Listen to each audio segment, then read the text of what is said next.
Tales from Marks and Spencer's by Jill Phillips. Please help me welcome.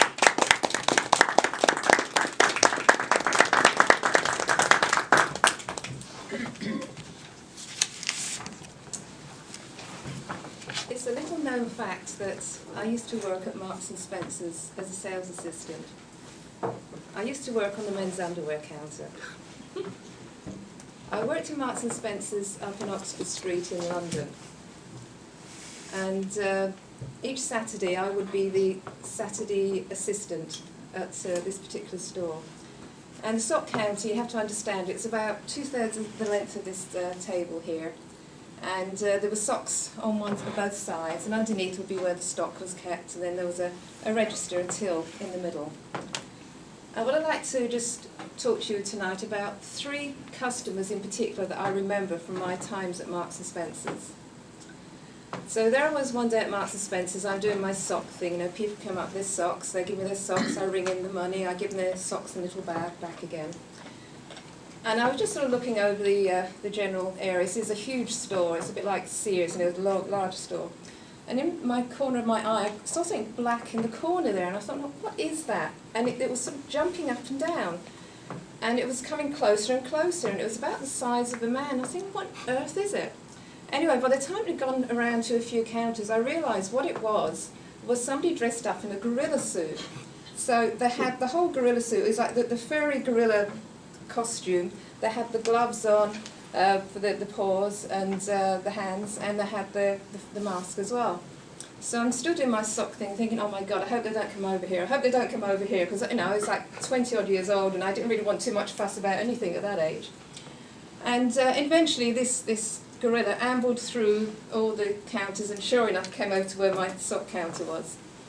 And so I'm there pretending to not notice this gorilla on the other side of the counter, and I'm tidying up the socks and doing my thing there. But anyway, this gorilla was really talented, because this gorilla went straight to the socks that they wanted, knew exactly the size to get, and then the gorilla walked around to the side to my side of the counter and came up to me with exactly the right change for the socks as well. So I obviously took the socks from the gorilla, put them in the bag, took the change, and handed the bag back, and I can't actually remember now where he kept his money. I know he had the good sense to have money, but I can't remember if he had a purse, if it was in a pocket or something.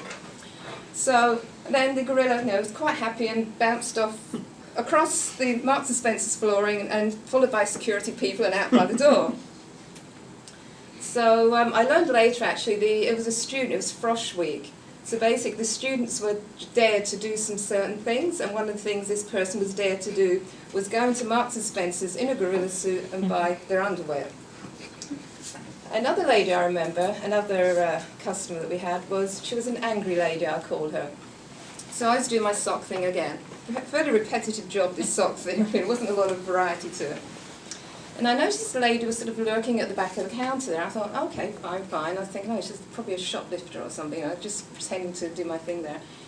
And then she sort of circled around the counter about 3 or 4 times. I thought, what on earth is this lady doing? Because if she's a shoplifter, then basically she's doing a really bad job, because by this time security were watching her as well. Anyway, eventually she picked up about 2 pairs of socks, and she came up to where the register was. And so she handed me these 2 pairs of socks. She said, oh, that'll be £5 or whatever it was. And so then she starts rummaging in her bag. She had this big bag, and I can hear all this clanking noise. And I thought, what on earth have you got in there, my dear? I mean, all I want is like, you know, a few pounds here, and I can give you your socks back. Anyway, it turns out that what she did, she produced this big bag of change. So it's all pennies, basically. So she put it on the counter there. And so I thought, okay, fine, I guess I'm going to have to count all these pennies. So I said, oh, thank you very much. And I started counting all these pennies, and like 5 minutes later, I finally got to the end of all these pennies.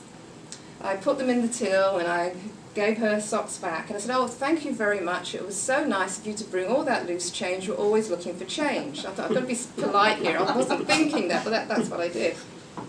And so she turns to me, and with this horrified look on her face, and she says to me, but you thanked me. And I'm thinking, yeah, okay, I thanked you. I said, but you can't thank me, she said. I've been saving those coins for weeks and weeks and weeks, she said. I really wanted to get my own back on this store, you see, because my husband came in here a few weeks ago and he was treated really, really badly, and I was determined to get my own back. And so I've been saving these coins for weeks on end, and I was going to come in here and make your life a misery, and I can't do it now. And so I looked at her and she looked at me and I said, oh, thank you, and off she went. So I think, oh my goodness me. And the last person I'll talk to about tonight is the Greek god. So there I am again on doing my sock thing. And this tall Greek-looking god type person comes up. He's got dark skin, he's got this dark wavy hair. He's wearing this amazingly tight suit that I've never seen that tight in anyone before. It's like silver grey and it's like single-breasted, and it has a shirt underneath, and the shirt's so tight it's like pulling, like the buttons are not pulling apart but they're pulling. And if he didn't wear a jacket, I mean, the trousers would be immodest. I mean, they were that tight.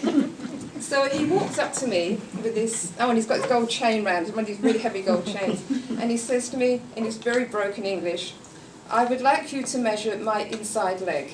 That's like in seat, right? And now imagine this, I'm like 24 years old, 5'4", and this guy's 6'4", he's towering over me, right? And I'm thinking, oh my God, how would I do? So I said, certainly, sir, follow me. So off I trot with this little Greek god behind me, and we're trotting through all the counters. Because where the tape measure wasn't where I was, I had to go over into a corner. So we go past the shirts and the suits and so on. And so we get over to where the tape measure is. And I turned and I pick up the tape measure, and he's there, and I can see this guy's thinking, oh yeah, I'm going to have a lot of fun with this one, like this young thing. And so I pick up the tape measure and I said, well sir, this gentleman here will now measure your inside leg. And I turned to the male assistant who's over there, and the Greek god, his jaw drops down to the floor because he thought he had me sort of, worked out. And I just trotted off feeling really, really good about myself.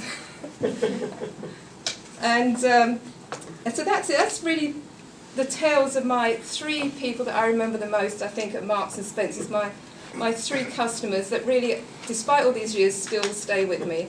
And I really enjoyed my life at Marks and Spencer's when I was working there. And I hope you've enjoyed a little bit about my stories tonight. Thank you.